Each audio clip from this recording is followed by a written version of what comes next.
Hello बच्चों, स्वागत है मेरे नए वीडियो में। और आज के इस वीडियो में हम लोग क्लास 12 मैथ एनसीईआरटी की बुक का लेसन नंबर 2 जिसका नाम है प्रतिलोम त्रिकोणमितीय फलन का रिवीजन करने वाले हैं। और बहुत ही कम समय में इस चैप्टर का हम लोग रिवीजन करेंगे और काफ़ी कम समय में ही कुछ एग्जाम्पल्स को सॉल्व किए जाएंगे और इसके लिए जो जो इम्पोर्टेंट फॉर्मूले हैं उसको देखेंगे हम लोग, ठीक है। क्योंकि समय बेटा आपके पास कम है और कम समय में आपको इतना ज्यादा चीज कवर करना है तो चीजों को रटने से नहीं होगा। कोई भी चीज है उसको आप सोचेंगे लाइन बाय लाइन रट ले तो ये मुश्किल है। तो सबसे जरूरी ये है कि आप चीजों को समझिए कि ये जो सवाल है वो किस फॉर्मूले से बन रहा है, किस बेस पर बन रहा है। आप इसके पीछे ना भागे कि ये हम ऐसे ये करेंगे तो फिर हो जाएगा, ऐसा नहीं। और सबसे जरूरी चीज है, मैथमेटिक्स जो है एक ऐसा पार्ट है जिसमें रिवीजन की जरूरत बहुत पड़ती है। रिवीजन का मतलब रटना नहीं, प्रैक्टिस। एक सवाल को आप बनाइए 2 बार 4 बार, तभी जाकर के आप उसको एग्जाम में फर्स्ट टू लास्ट तक कर पाएंगे। वरना कभी कभी ऐसा होता है कि बच्चे ये सोचते हैं कि यह सवाल तो बन जाएगा, बस फॉर्मूला लगाना है, ये फॉर्मूला फिर दोनों को ऐड कर देना है, आंसर आ गया, सेट हो जाता है दिमाग में। लेकिन ऐसा होता है कि आपने उसका प्रैक्टिस नहीं किया है, आपने उसको 2 बार 3 बार बनाया नहीं है, तो क्या होगा, आधे पर 2-4 लाइन बनाने के बाद भूल जाओगे। उसके बाद आपको पता ही नहीं चलेगा कि हम करें क्या, बीच में छोड़ना पड़ जाएगा। लेकिन वही चीज अगर आपको पता है कि हमको यहाँ पे, अगर आप उस सवाल को लगाएंगे बेटा 2 बार 3 बार, तो आपको पता चल जाएगा कि मेरी कमी कहाँ पर है, कौन सा वो स्टेज है जहां पे मेरा सवाल नहीं हो पाता है, मैं वहां जाकर फंस जाता हूँ। तो उस स्टेप को आप देखिए कि कौन सा ऐसा स्टेप है जहां पर मैं जाके रुक जाता हूँ, आगे नहीं हो पाता है, ठीक है। और 2 बार 3 बार सवाल को आप लगा लेंगे तो फिर आपको वो याद हो जाता है, ठीक है। इसीलिए कहा जाता है कि मैथमेटिक्स जो है प्रैक्टिस करने के लिए है, रटने वाली चीज नहीं है, ठीक है। जितना ज्यादा आप स्टडी करेंगे उतना ज्यादा आपको प्रॉब्लम्स आएंगे, और नहीं स्टडी करेंगे नहीं प्रॉब्लम आएगी। More study more problem, no study no problem, ठीक है। तो चलिए हम लोग सेकेंड लेसन का रिवीजन करते हैं और स्टार्ट करते हैं। सबसे पहले हमको ये पता होना चाहिए कि जो प्रतिलोम त्रिकोणमितीय फलन होता है उसके प्रांत क्या होते हैं और परिसर क्या होते हैं, ठीक है। जैसे हमने लेसन नंबर फर्स्ट में पढ़ा है, मान लीजिए 2 सेट है ए और बी, यहाँ पे कुछ एलिमेंट्स हैं, यहाँ पे कुछ एलिमेंट्स हैं, तो इस एक का प्रतिबिंब ए, 2 का प्रतिबिंब बी, 3 का प्रतिबिंब सी, ए का पूर्व प्रतिबिंब 1, बी का पूर्व प्रतिबिंब 2, सी का पूर्व प्रतिबिंब 3। तो सेट ए के जितने भी अवयव हैं वो सारे के सारे प्रांत में आते हैं, और सेट बी के जितने भी अवयव हैं उन सारे को हम लोग परिसर कहते हैं, डोमेन एंड कोडोमेन, ठीक है। तो सबसे पहले हम ये जानेंगे कि त्रिकोणमितीय फलन के प्रांत और परिसर क्या होते हैं, उसके बाद प्रतिलोम फलन के प्रांत और परिसर क्या होते हैं, ठीक है। प्रांत अभी आपने जाना, परिसर अभी आपने जाना कि जितने पूर्व प्रतिबिंब होते हैं वो सारे प्रांत कहे जाते हैं और जितने प्रतिबिंब होते हैं वो सारे परिसर कहे जाते हैं, ठीक है। तो त्रिकोणमितीय फलन साइन कॉस टैन कोसेक ये सारी चीजें, इनका जो प्रांत होता है और जो परिसर होता है वो क्या है, यहाँ पे लिखा गया है। साइन का जो प्रांत होता है आर का मतलब real number, set of real number, कोई भी सेट हो वास्तविक संख्याओं का समुच्चय जो होता है उसका प्रांत होता है। परिसर क्लोज इंटरवल -1 से 1 तक। फिर कोसाइन यानी कॉस, उसका भी प्रांत आर होता है और परिसर भी वही होता है जो साइन का होता है। टेन, इसका जो प्रांत होता है वास्तविक संख्याओं में से 2n + 1 × π/2 माइनस कर लेते हैं। फिर परिसर वास्तविक संख्याओं का समुच्चय होता है। कोटेंजेंट यानी कॉट, कोसेक एंड सेक, इन सारे का ये प्रांत है और यह जो है परिसर, ठीक है। यहाँ r -1 and 1 का मतलब ये हो गया कि जितने भी वास्तविक संख्याएं होंगी उसमें से हम लोग -1 नहीं ले सकते हैं और 1 नहीं ले सकते हैं। बाकी सभी संख्याओं को आप ले सकते हैं और वो जो होंगे इस कोसेक के परिसर होंगे। सेम चीज इसमें भी है, सेक में भी वही चीज है कि जो परिसर होता है वास्तविक संख्याओं में से -1 और 1 को घटा करके जो आता है वो इसका परिसर होता है। ठीक है, तो ये आपको याद रखनी पड़ेगी बेटा, बिना याद रखे आपका सवाल नहीं बन पाएगा। उसके बाद प्रतिलोम फलन के प्रांत और परिसर देख लीजिए, sine inverse, cos inverse, tan inverse, cosec inverse, sec inverse and cot inverse. ठीक है, साइन इनवर्स के प्रांत -1 से 1 ये क्लोज इंटरवल है और मुख्य मान यानी परिसर -π/2 से +π/2, यानी जो साइन थीटा होता है उसका जो मुख्य मान होता है वो -90 से लेके +90 के बीच होता है। कॉस के लिए -1 से 1 और उसका जो परिसर होगा मुख्य मान होगा 0 से लेकर π/2, पाई 0 और पाई के बीच होगा। tan के लिए प्रांत वास्तविक संख्याओं का समुच्चय होगा, परिसर -π/2 से +π/2। कोसेक इसका जो प्रांत होगा वास्तविक संख्याओं में से -1 और 1 को घटा देंगे, यानी सभी वास्तविक संख्याएं हो सकती हैं लेकिन माइनस और 1 को छोड़कर। सेम वही चीज यहाँ भी है और ये तो है वास्तविक संख्या। उसके जो मुख्य मान है -π/2 से +π/2, उसमें 0 को नहीं लिया जाएगा, 0 घटा दिया जाएगा। यहाँ पे 0 से π/2 के बीच, लेकिन उसमें से π/2 घटा दिया जाएगा, π/2 को नहीं लेना है। कॉट में 0 से π। तो ये त्रिकोणमितीय फलन और प्रतिलोम त्रिकोणमितीय फलन के प्रांत और परिसर थे। ये आपको बेटा याद होना चाहिए। ठीक है, अगर आप इसको फोटो खींचना चाहते हैं, स्क्रीनशॉट लेना चाहते हैं तो ले लीजिए। अभी हम लोग आगे इंपॉर्टेंट फॉर्मूले के बारे में पढ़ेंगे। ठीक है, इंपॉर्टेंट फॉर्मूले को देखेंगे जो लेसन नंबर 2 जो है प्रतिलोम त्रिकोणमितीय फलन, उसको बनाने में यूज किए जाते हैं। ठीक है, तो यहाँ पे हमने सारे फॉर्मूले, जितने भी चैप्टर नंबर 2 के फॉर्मूले हैं, हमने लगभग यहाँ पे 31 फॉर्मूले लिखे हुए हैं। तो 31 फॉर्मूले भी और एक दो छूट गए जगह की कमी की वजह से। ठीक है, तो कुल मिला के हमको लगता है 35-36 फॉर्मूले होंगे जो कि हमने यहाँ पे लिख रखा है। हमने यहाँ पे केवल 31 ही लिखा है और भी कई फॉर्मूले हैं जो छुटे हुए हैं। लेकिन एक्सरसाइज चैप्टर नंबर 2.1, 2.2 के सवालों को हल करने के लिए इतने फॉर्मूले अगर आप याद कर लेते हैं तो आपका जो चैप्टर नंबर 2 है प्रतिलोम त्रिकोणमितीय फलन वो आसानी से सॉल्व हो जाएगा। ठीक है, तो इसको आप बताने की जरूरत नहीं है, सारे बस फॉर्मूले हैं जो आपको याद होने चाहिए। और आप चाहे तो इसका स्क्रीनशॉट ले सकते हैं, फोटो खींच सकते हैं और सारे फॉर्मूले हमने इकट्ठे लिख रखे हैं, आप इसको आसानी से याद कर सकते हैं। ठीक है, तो बढ़ा जाए आगे। और अब इसी फॉर्मूलों पर आधारित हम लोग एग्जाम्पल को सॉल्व करेंगे। ठीक है, जो एनसीईआरटी की बुक से रिलेटेड होगा और 2024 से लेकर 2020 से लेकर 2024 के बीच में पूछे गए जितने भी प्रश्न हैं इस चैप्टर से, उन सारे प्रश्नों को हम लोग इसमें कवर करेंगे। ठीक है, इस एक्सरसाइज के सबसे इंपॉर्टेंट सवाल जो है, इस तरह के सवाल आपसे एग्जाम में पूछे जाते हैं 1 और 2। कॉट इनवर्स -1/3 का मुख्य मान ज्ञात करें और दूसरा सवाल है कॉस इनवर्स cos 7π/6 का मुख्य मान ज्ञात करें। ठीक है, तो इसके लिए हम लोग क्या करेंगे, देखिए कॉट के लिए जो मुख्य मान होता है वो होता है, इसको हम लोग इस तरह से लिखेंगे जैसे कॉट इनवर्स -1/3 दिया है तो इसको हम लोग इस तरह से लिखेंगे। इसका मुख्य मान जो होगा डायरेक्ट फॉर्मूले में से cot inverse -1/3 is equal to π/π minus cot 1/3। Cot inverse है क्योंकि यहाँ पे कॉट इनवर्स है ना, ये कॉट इनवर्स है तो यहाँ भी हम लोग कॉट इनवर्स ही रखेंगे। ठीक है, अब हमको ये देखना है कि कॉट इनवर्स 1/3 कितने डिग्री का मान होता है। कॉट इनवर्स 1/3 नहीं 1/√3, ये कितने डिग्री का मान होता है, तो ये होता है 60 डिग्री का मान, यानी π/3।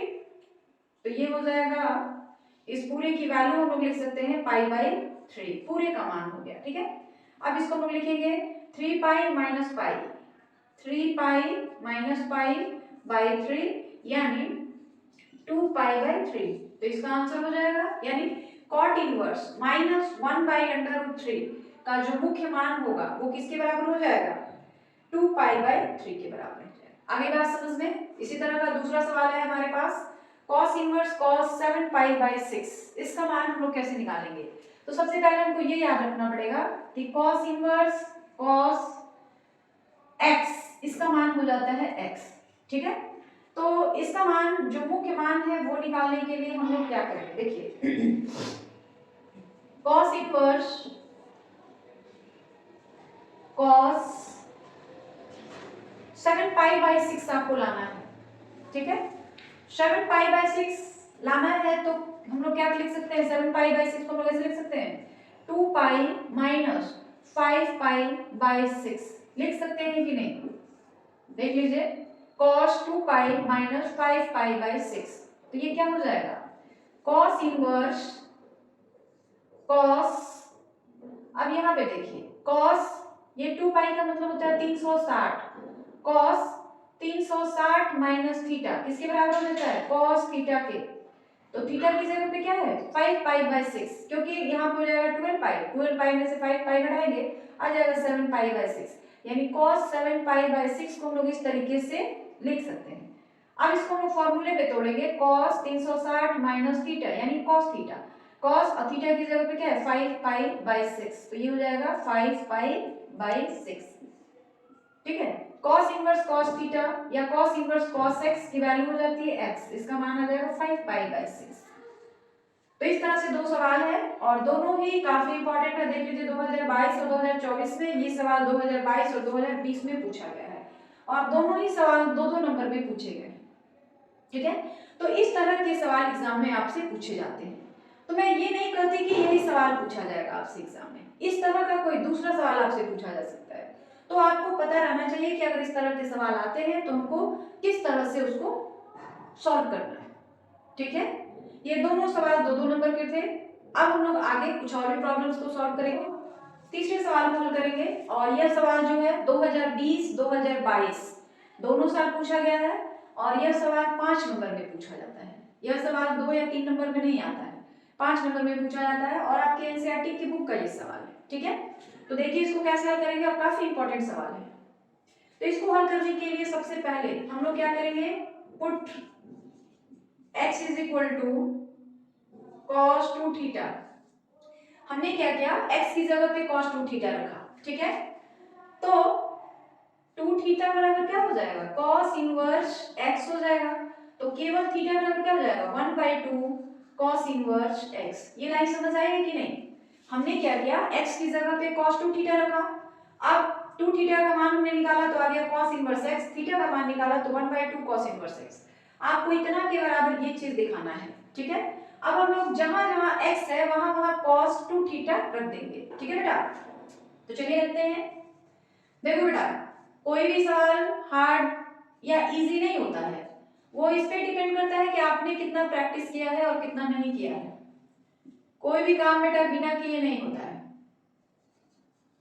आपको अब तो आपके पास टाइम ही नहीं है, बिल्कुल करो या मरो वाली स्थिति है, और क से करोगे तभी ख से खाने के लिए मिलेगा, वरना मिलेगा भी नहीं खाने के लिए, ठीक है। तो चलिए हमने क्या किया x की जगह cos थीटा रखा, cos 2 थीटा रखा, तो 1 प्लस x यानी 1 plus cos 2 theta minus 1 minus cos 2 theta, नीचे under root 1 plus cos 2 theta plus 1 minus cos 2 theta, इतनी बात समझ आ गई आपको, कोई दिक्कत नहीं है, ठीक है। चलिए आगे बढ़ा जाए, tan इनवर्स, ये देखिए 1 plus cos 2 theta 2 cos square theta का फॉर्मूला होता है, ये आपको पता होना चाहिए, ट्रिगोनोमेट्री का ये काफी इंपॉर्टेंट फॉर्मूला है। 1 प्लस cos 2 थीटा जो होता है 2 cos स्क्वायर थीटा का फॉर्मूला होता है और 1 minus cos 2 theta 2 sin square theta का फॉर्मूला होता है, ये आपको मालूम होना चाहिए। तो इसकी जगह पे लिखेंगे 2 cos स्क्वायर थीटा और इसकी जगह पे लिखेंगे 2 sin स्क्वायर थीटा, नीचे भी वही चीज 2 cos square theta plus 2 sin square theta, ठीक है। रूट के अंदर स्क्वायर है तो उसको आप बाहर ले सकते हैं, tan inverse 2 cos theta under root 2 आ जाएगा, नीचे भी आ जाएगा, अच्छा यहाँ पे minus under root 2 sin theta, फिर नीचे under root 2 cos theta plus under root 2 sin theta, clear है। अंडर रूट 2 ऊपर से अंडर रूट 2 नीचे से कॉमन ले लेंगे तो ये सिंपली कट जाएगा, ठीक है। अब हमारे पास क्या बचेगा बेटा, देखिए tan inverse cos theta minus sin theta by cos theta plus sin theta. ये लाइन क्लियर हुई बेटा आपको? अच्छे से देख लीजिए, क्लियर है? अब हम क्या करेंगे, cos थीटा से ऊपर भी और नीचे भी सबको भाग दे देंगे cos थीटा से, ठीक है? तो फिर हमारे पास क्या हो जाएगा, cos थीटा से ऊपर और नीचे सबको भाग दे रहे, dividing by cos theta, dividing by cos theta above and below, ऊपर और नीचे cos थीटा से हम लोग डिवाइड कर दे रहे हैं। तो क्या मिलेगा हमको, tan इनवर्स, यहाँ देखिए cos से डिवाइड करेंगे तो आ जाएगा 1 माइनस इसको cos से डिवाइड करेंगे तो आ जाएगा tan theta by 1 plus cos नहीं 1 प्लस tan थीटा। ये लाइन क्लियर है कि नहीं, देख लो बेटा, ठीक है?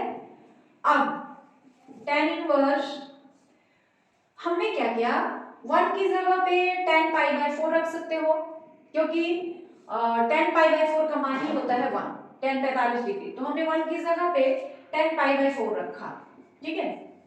Minus tan theta by 1 plus tan pi by 4 into tan theta. अब बेटा जरा ध्यान से देखो, क्या है ये tan a माइनस b का फॉर्मूला हो रहा है, tan a minus tan b by 1 plus tan a into tan b। तो ये tan a माइनस b का फॉर्मूला हो गया, तो हम लोग लिखेंगे tan a माइनस b यानी पाई बाई 4 माइनस थीटा। क्लियर है कि नहीं, इतनी बातें समझ आ गई आपको? tan इनवर्स tan थीटा का मान थीटा के बराबर हो जाता है, tan inverse tan theta, tan inverse tan theta theta के बराबर होता है। हमारे पास थीटा की जगह पे ये पूरा है, टोटल थीटा है, तो हमारा आंसर क्या आ जाएगा, pi by 4 minus theta. Clear है कि नहीं? अब हमने ऊपर थीटा का मान निकाल रखा है 1/2 cos इनवर्स x, वो हमने यहाँ पे रखा, पाई by 4 minus 1/2 cos inverse x, proved. ये RHS है, हमने LHS से बनाना स्टार्ट किया था और RHS हमारा आ गया, तो इस तरह से हमारा सवाल जो है वो क्या हो गया, प्रूव हो गया। और ये मोस्ट इंपॉर्टेंट सवाल है, हमने पहले ही आपको बताया बेटा, ये 2020 और 2022 में पूछा गया सवाल है और ये 5 नंबर में पूछा गया सवाल है, काफी इंपॉर्टेंट है, ठीक है? आपके एनसीईआरटी की बुक का ही सवाल है, बाहर से नहीं है। यूपी बोर्ड में यही फायदा होता है कि कोई भी सवाल एनसीईआरटी के बुक के बाहर से नहीं आता है, सारे सवाल एनसीईआरटी की बुक से ही आते हैं एग्जाम में, ठीक है? इसलिए अगर आप एनसीईआरटी की बुक लाइन बाय लाइन पूरे सवाल को टच कर लेते हैं, पढ़ लेते हैं, तो आपको फिर बाहर से कुछ भी पढ़ने की जरूरत नहीं, ठीक है? तो ये सवाल समझ आ गया है, आगे बढ़ा जाए, ठीक है? इस चैप्टर का एक आखिरी सवाल करेंगे जो कि 8 नंबर में पूछा गया सवाल है, और यह सवाल 2020 और 2023 में पूछा गया सवाल है, ठीक है? और यह सवाल 8 नंबर में पूछा गया है, इसलिए यह सवाल बहुत ही ज्यादा इंपॉर्टेंट है, आपकी एनसीईआरटी की बुक का ही सवाल है, ठीक है? तो चलिए स्टार्ट करते हैं, इसको हम लोग कैसे करेंगे। ये हमारा LHS है और ये हमारा RHS है, ठीक है? फ्रॉम LHS हम लोग LHS से बनाना स्टार्ट कर रहे हैं और लाएंगे RHS को, ठीक है? तो चलिए क्या करेंगे, tan इनवर्स cos x की जगह पे हम लिख सकते हैं cos square x by 2 minus sin square x by 2। ये लाइन समझ आ रही है, ट्रिग्नोमेट्री का ही फॉर्मूला है। 1 की जगह पे आप लिख सकते हैं sin स्क्वायर x बाई 2, क्योंकि ऊपर हमने x बाई 2 रखा है तो नीचे भी सारे फॉर्मूले उसी फॉर्म के होने चाहिए जिसमें x बाई 2 आए, एंगल जो x है उसकी जगह पे x बाई 2 आए। तो हमने 1 की जगह sin square x by 2 plus cos square x by 2 रखा, ठीक है? उसके बाद माइनस sin x है तो हम लिख सकते हैं 2 sin x by 2 into cos x by 2। Clear है? देखिए बेटा, ये सारा फॉर्मूला जो है ना ट्रिग्नोमेट्री का ही फॉर्मूला है और ये सारे फॉर्मूले हमने एक जगह लिखवा के रखा है आपको, तो अगर आप नहीं जान रहे हैं तो उसको एक बार उस वीडियो को थोड़ा सा देख लीजिएगा ताकि आपको सारे फॉर्मूले जो होंगे क्लियर हो जाएंगे। अगर आपको फॉर्मूले नहीं याद रहेंगे बेटा तो आपको समझ ही नहीं आएगा कि ये चीज कहाँ से आया है, इसलिए फॉर्मूले आपको याद होने चाहिए।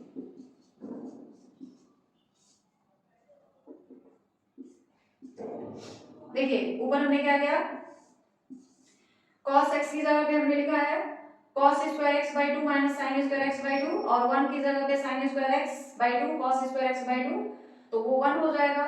a square plus b square minus 2ab, इसकी जगह पे आप लिख सकते हैं a minus sin cos x by 2 minus sin x by 2 का होल स्क्वायर, और इसकी जगह पे आप ऐसे लिख सकते हैं a plus B into A minus B, A square minus B square होता है ना, a plus B into a minus B, तो उसी फॉर्म में इसको हम लोग लिख रहे हैं।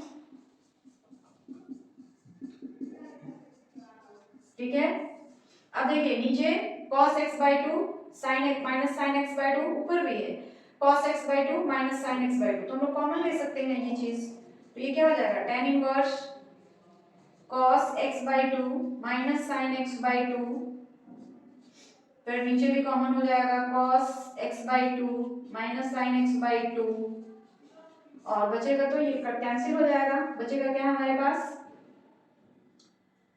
cos x by two plus sign x by two by cos x by to, इसको दो बार लिख सकते हैं ना, तो एक बार तो ये कैंसिल आउट हो गया, एक बार बचा हुआ है sin x बाई टू। ये लाइन क्लियर है, tan इनवर्स बचा हुआ है हमारे पास अभी, ये तो कैंसिल हो गया, तो बचा क्या हमारे पास tan inverse cos x by two plus sin x by two by cos x by to minus sin x by to. ये क्लियर है। अब cos x बाई टू से सबको भाग दे दीजिए ऊपर और नीचे भी, cos x by two by cos x by two plus sin x by to, आप डायरेक्टली भी लिख सकते थे, कोई दिक्कत नहीं है यहाँ पे, cos x बाई टू, नीचे भी वही काम करना है cos x by to minus sin x by to, cos x by to से डिवाइड करना है सबको, ठीक है, तो ये तो कैंसिल हो गया, बचा हमारे पास tan inverse 1 plus tan x by two by 1 minus tan x by to. अभी हमने फॉर्मूला पढ़ा है, क्वेश्चन नंबर 3 जब हमने किया था ना उसमें लिखा था tan इनवर्स tan 1 की जगह पे ना पाई बाई 4 रखा जाएगा, pi by 4 plus tan x by to, फिर नीचे 1 की जगह पे पाई by 4 tan pi by 4 minus tan pi by 4 क्योंकि 1 हो जाएगा into tan x by two, ठीक है, tan इनवर्स, ये फॉर्मूला हो गया tan a प्लस बी का, tan a plus B pi by 4 plus x by two, ठीक है, tan inverse tan pi by 4 plus x by two, तो ये tan inverse tan theta, theta हो जाता है, तो इसका आंसर क्या हो जाएगा pi by 4 plus x by two RHS, यही हमको लाना था प्रूव्ड। और इस तरीके से लेसन नंबर 2 जो है हमारा लगभग कंप्लीट हो गया। इसी टाइप से सवाल पूछे जाते हैं। देखो बेटा मैं ये क्वेश्चन सेटर तो हूं नहीं कि मैं आपको बता दूंगी कि यही सवाल आएंगे, मैं केवल अंदाजा लगा सकती हूँ कि इस टाइप के सवाल आते हैं, और ये अंदाजा भी मैं खुद नहीं लगाती हूँ, जो तरह तरह के सैंपल पेपर्स वगैरह हैं उनको देखा जाता है और उसके बाद ही हम डिसाइड कर पाते हैं कि इस टाइप के सवाल आपसे एग्जाम में पूछे जा सकते हैं। तो जितने टाइप्स हमने पढ़े हैं, आप 4 सवाल पढ़े हैं, 4 टाइप के सवाल, ये चारों टाइप के सवाल मोस्ट इंपॉर्टेंट है, एग्जाम में आपसे इसी पैटर्न पे सवाल पूछे जाते हैं, ठीक है। तो आज के वीडियो में बस इतना ही, और लेसन नंबर 1 और लेसन नंबर 2 जो है ये दोनों मिलकर इकाई 1 बनाते हैं, और इकाई 1 से 10 नंबर के सवाल आपके पेपर में पूछे जाते हैं। तो लेसन नंबर 1 और 2 दोनों ही बहुत ज्यादा इंपॉर्टेंट मतलब लेसन्स है, इनको बिल्कुल ही नहीं छोड़ना है, आपको बिल्कुल पढ़ के जाना है, क्योंकि इस चैप्टर काफी इजी है और 10 नंबर के सवाल पूछे जाएंगे, तो इसलिए इसको छोड़ना तो बिल्कुल नहीं है। और बाकी वीडियो के लास्ट में मैं यही कहना चाहती हूँ कि अगर आपको हमारे वीडियो अच्छे लगते हैं तो प्लीज हमारे वीडियो को ज्यादा से ज्यादा लाइक, सब्सक्राइब और शेयर करें।